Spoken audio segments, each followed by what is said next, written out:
Believe it or not, I'm walking on air. I never thought I could feel so free. Flying away on a wing and a prayer. Who could it be? Believe it or not, it's just me. The year is 1968, quite possibly the most important year for the zombie horror subgenre. Not that zombie movies didn't exist before 1968, of course, but this is the year that, unleashed to an unsuspecting crowd, a small film made for roughly $100,000 changed the half-rotted face of the zombie flick, giving to us what we now call the zombie apocalypse subgenre. That film, naturally, George Romero's Night of the Living Dead. The legendary film spawned 4 follow-ups with a 5th on the way, 2 remakes, and a spoof series from the original's co-writer. Even though zombies themselves have evolved over the years from slow traditional zombies to fast zombies to machine gun-toting zombies and to porn zombies, we can all thank the original film for making us want to shoot our loved ones at their own funerals, just to make sure. But what some may not know is that Night of the Living Dead was not the only zombie film to come out of 1968.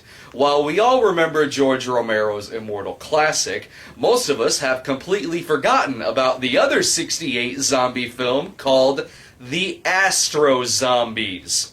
Who knows, if Night of the Living Dead hadn't become a runaway success, maybe we'd all be looking at the ASTRO Zombies as the game changer of the genre.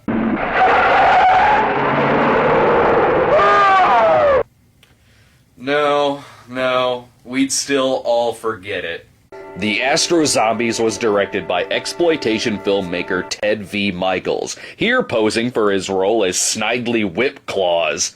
Ted is the director of such genre favorites as The Corpse Grinders, a movie about a company that sells cat food made of human meat, and Blood Orgy of the She-Devils.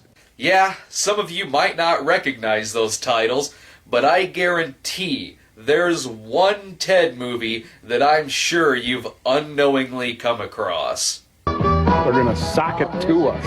The girl in gold boots. H.R. Pufnstuf's Go-Go Dancing. Ted has continued to work, even to this day, putting out fetish films like Apartheid Slave Woman's Justice, which is just 90 minutes of Ted getting trampled on by stilettos. Oh, but it's okay, because according to IMDb, if you liked Apartheid Slave Woman's Justice, then you'll love Gone with the Wind! And with all of these crap fucking titles, the one movie out of his entire filmography that I've seriously been getting requested left and right for the past 3 years is The ASTRO Zombies. Yep, it's taken me 3 years to fulfill all those requests. I really didn't want to watch The ASTRO Zombies. Nothing happens in this fucking movie. It's like watching The Stewardesses 3D all over again. Just lock yourself into an empty room with no lights, no windows, and black walls, and that's the same experience as watching movies like The ASTRO Zombies and The Stewardesses 3D. They're all things that offer nothing, except for the fact that they're an empty tomb. The movie opens with some mysterious lady driving somewhere. I don't know who she is. I don't know where the hell she's going. It's obvious the director just needed something to pad out the film, so he filmed his actors driving to the fucking set. When our lovely stranger gets to her destination, she is attacked by the ASTRO Zombies? Oh, come on, these cannot be the fucking ASTRO Zombies. They look like they just raided Tommy Jarvis's mask collection. To my knowledge, astro is a word that usually implies that something is space-themed, so its use in this title only alludes to the fact that these zombies are from space. My ass, these zombies are from space. These are just henchmen on their way to kill Jason Blade. What? Did he get his fucking 5-year-old nephew to design the opening credits? What's with the fucking toy robots? There's only one place in film that toy robots belong, and it's a Godfrey Ho film. Traitor, listen. You have just 3 days to return the Golden Ninja Warrior to our master. And they don't even belong in a Godfrey Ho film. Also, just to forewarn you, these robots have nothing to do with the movie. None whatsoever. Oh sure, they appear again later on, over the ending credits. I can only assume that Ted V. Michaels put these in the opening credits as a way to tell Santa what he wanted for Christmas. Jesus, who the fuck needs Godzilla? Looks like these toys are doing a pretty good job of destroying themselves. Even as I got through this entire movie, I was never sure if these rubber-masked zombies were supposed to be from outer space. Of course, this movie is so goddamn cheap that for all I know, this moving car is actually supposed to be a spaceship. The ASTRO zombies themselves seem to have very little to do with this movie. A movie called ASTRO Zombies, where they're the fucking title characters. A lot of it is just people sitting around and talking about the ASTRO Zombies. Like this group of government officials here. Sure, these guys don't look like they'd be very believable at fighting zombies, but that doesn't mean they shouldn't be fighting zombies in a movie that's supposed to be about zombies. Oh great, it's the star of Girl in Gold Boots. I remember in that movie he was supposed to be playing a young punk of about 20. Here, I imagine he's supposed to be about 17. Other actors in this scene just seem like they're drunk. Look at this fucking guy try to talk about what a zombie is. You mean a sort of a zombie? What else would you call a man with a synthetic electrically driven heart, a stainless steel mesh stomach, plastic pancreas, cellulose liver, and to mention a few things for a starter? Oh, I know what he really thinks a zombie is, and it isn't The Walking Dead. It's 1 part lime juice, 1 part light rum, 1 part dark rum, 1/2 part apricot brandy, 1 part orange juice, 1 part pineapple juice, and 1 part Bacardi. And he'd be right. It does sound delicious. And why does LBJ look so smug about being in this movie? Other sequences in the ASTRO Zombies don't even know where to be spliced in. I'm now going to show you one whole tiny scene of 2 people sitting in a bar, complete with the end of the scene it follows and with the beginning of the scene it precedes, just to show you how awkward it is. We must continue our investigations undercover.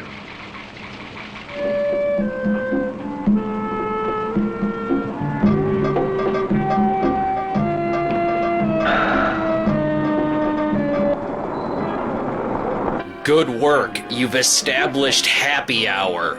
And Vampira Shortcake here does not look happy to be on this blind date. Other scenes in the movie involve John Carradine playing a mad scientist. Duh. Who is somehow involved with the making of the ASTRO Zombies. Either that or he's making the fucking Tin Man. Something tells me this scene is going to end with him putting an abnormal brain into a scarecrow.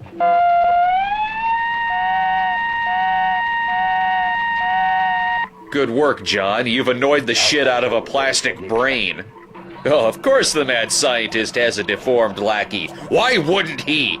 Jesus, the guy looks like Yakov Smirnov, and Soviet Russia movie fucks you. But unlike Igor from Frankenstein and Gregory from The Body Shop, this lab lackey, named Franchot, fails to have a hunchback. Oh, that's why. He gave his hump back to John. I'm not exactly sure what John is supposed to be doing here. He barely has any dialogue. This movie spent about 20 minutes with these random agents talking about what they think the ASTRO Zombies are, and here we have someone who knows what the ASTRO Zombies are, and he isn't saying a word. For all I know, he's just invented the fucking VCR here. Hey, you ever see Blood Drain?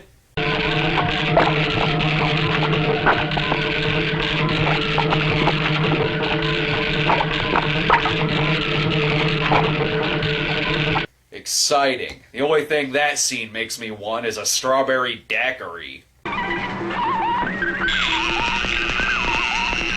I really don't want to know what that thing is used for. Oh, I don't think John is going to use it on some inappropriate way on the zombie. I just think Ted V. Michaels is going to use it in some inappropriate way when he's done filming. It's interesting, too, when you come across a movie where its own props contradict what's actually going on in the thing. Mutilation murder? Where? Where the fuck is that happening? I want to see the fucking movie that apparently this reporter is seeing. Well, I guess we're safe from the ASTRO zombies since we have our heroes, Regis, Kathy Lee, and Gelman on the trail. But even they spend most of their time in a fucking strip club. Oh, it's nice to know that the club is holding its vamp auditions tonight. Eventually, as the movie goes on, the ASTRO zombies turn up as if they're late for their own fucking movie. But I really just get the feeling that not even they want to be in this movie. I mean, look at this. Even their theme music backs out of it after a while.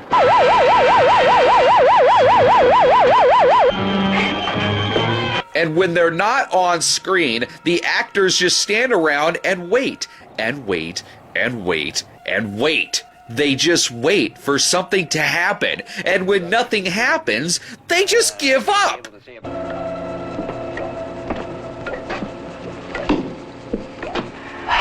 Doesn't look like it's gonna work, huh? I don't think he was in character there. I just think that actor got tired of waiting. Of course, it's easy to want to get out of Dodge when the director is using the Japanese drip torture technique in the background.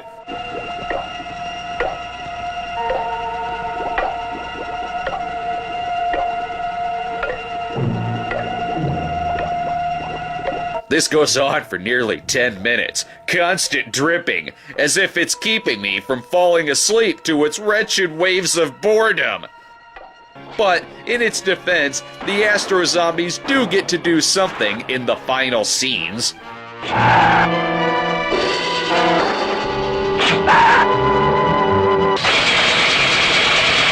I've siphoned 15 seconds of blood out of 90 minutes of cheese.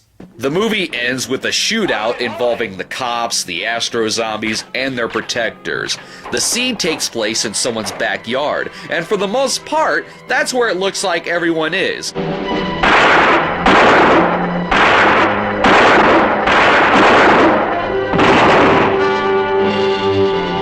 Go back a bit.